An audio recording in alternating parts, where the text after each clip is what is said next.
So you find an awesome package on npmjs.com, you copy the code, you go back to your terminal, you paste it, but you may not be using npm. In my case, I'm using bun.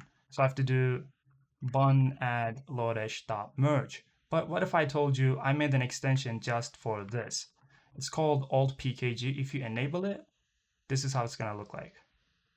Bun add, pnpm add, yarn add, npm install. Everything is here. You can just copy anything you like. You might also notice I've changed the copy message as well. I didn't like the old one, so this one is, I believe, better. Also, you can arrange them however you like. For example, I want the yarn to be at the top.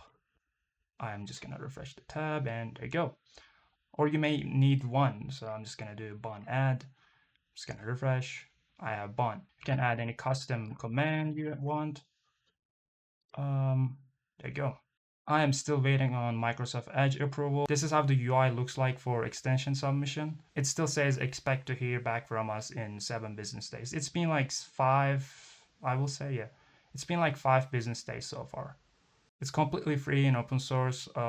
It's available on Firefox. You can install now.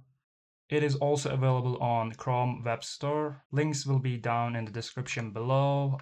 As I said, it's open source. You can just go ahead and check it out on my repo. And if you're using Edge, you can grab the Edge release here and just install it. You can Google how to install. Now that's been it. Thank you for watching. Make sure to subscribe and see you on the next one.